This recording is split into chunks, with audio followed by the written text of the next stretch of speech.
bonsoir à toutes et à tous. Je suis François, je suis ouvrier paysan à la retraite. Je viens d'Auvergne, Clermont-Ferrand, au centre de la France. Et je suis là parce que la lutte de Zera, j'en ai pris connaissance il y a 15 jours, ouais, à peine 3 semaines.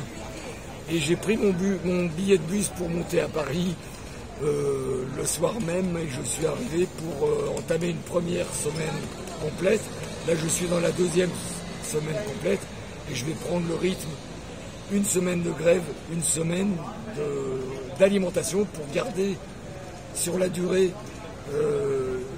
évidemment, les forces pour à la fois faire ce que j'ai à faire en Auvergne et à la fois me consacrer, pas comme traducteur ou secrétaire, mais ça va être un petit peu ça, faire le lien direct avec les autorités françaises, avec les démarches qu'il y a à faire déjà actuellement, mais qu'il va y avoir à faire, parce que ce qui change un peu la donne, je vais essayer de ne pas être trop long, c'est l'agression qui a eu lieu là. Je suis allé porter plainte ce matin au commissariat de police, donc Zera et son avocat vont y aller. Le gars qui a été bousculé m'a promis qu'il allait y aller aussi. C'est pour ça que les choses précises, les choses, elles changent depuis cette agression, parce que ça veut dire que déjà Zera était bien malade. En plus, son mois de grève de la faim, ça ne l'arrange pas, mais surtout pour le moral, c'est ce qu'on appelle des coups de... C'est une guerre quelque part qui se déclare, qui était déjà déclarée, mais que là, chaque soir, on peut être agressé par des gens d'extrême droite qui sont complètement fêlés. Il y en a beaucoup aux quatre coins de l'Europe et du monde, et que c'est un peu la crainte. Et ce qu'il faut, surtout qu'on est au mois d'août, donc ça veut dire qu'il ne peut pas y avoir de réaction immédiate dans la rue, du comité ou de gens qui pourraient se mobiliser pour un deuxième coup plus dur, parce que c'est ce qui lui pend au nez. C'est-à-dire qu'en plus du risque d'être expulsé manu militari en Afrique, apparemment ce sera ses destinations futures, il y a ce risque qu'il y ait des gens qui profitent, qu'il n'y a pas beaucoup, qu'il y a beaucoup de tourisme, qu'il n'y a plus beaucoup de Français. Tout le monde est parti en vacances pratiquement, pour intervenir, partir vite, voilà. Et en se filmant, parce qu'en fait l'agresseur, il faut dire que c'est un gars qui voyage de par le monde, aux quatre coins du monde, qui fait des jolies vidéos avec ses jolis muscles, avec toutes ces nanas qui l'entourent. Mais que là, la vidéo, j'espère qu'il va la publier parce que j'aurai des commentaires à faire sur son agression avec son copain et un autre mec qui était planqué derrière là.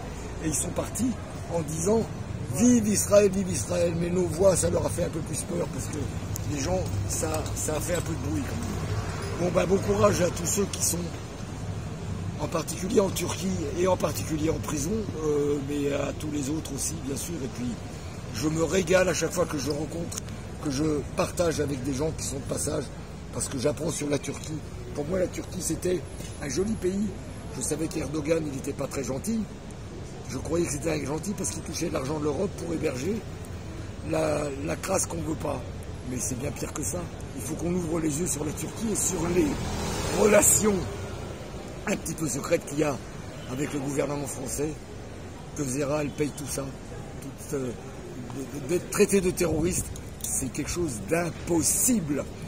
Donc, comment dire, les Français, voilà, je finis là, les Français, il faudrait qu'ils se bougent le cul. Excusez-moi. En particulier les hommes politiques qui viennent signer des pétitions, mais qui partent en vacances pendant un mois, qui ne vont même pas téléphoner pour savoir qu'est-ce qu'elle devient, elle. Oh, voilà un joli cadeau. Le thé t'attend, mon ami. Merci. Merci monsieur. Non, il n'y a pas de François. Şimdi ben François Karya.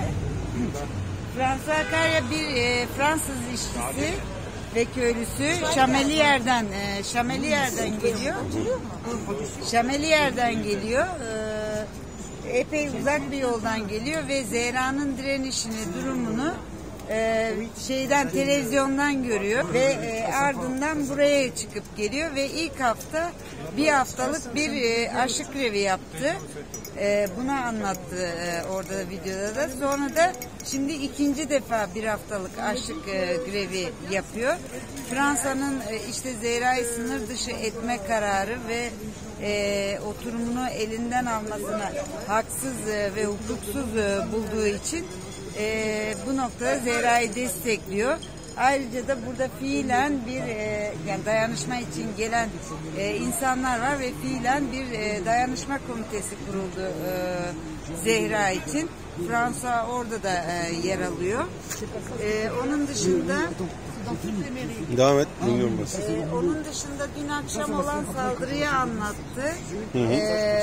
İşte buraya gelip yaşasın İsrail diye bağırmışlar. Muhtemelen buradaki Filistin bayrağından kaynaklı bağırmışlar ve üzerlerinde işte anti-sosyalist yazan tişörtlerle geliyorlar. 3 kişi. Sanırım bu arkadaşın elini. Evet. Tabii o kolu kırık olan sokakta yaşayan birisi. Onun o da yani Zehra'yı savunuyor burada. Ve yaralanıyor diğer kolundan da. Aşırı sağın kendilerini yani bu direniş sırasında farklı yöntemlerle sürekli taciz ettiğini söylüyor. Yani bu şeyden vazgeçirmek için. Ve bundan kaynaklı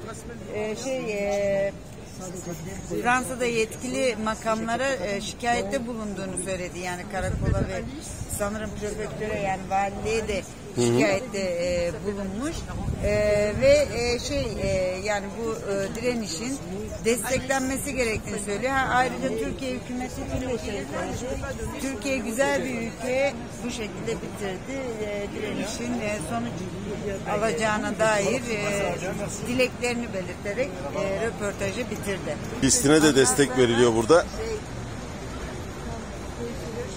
Bu yüzden sanırım dün problemler çıkmış.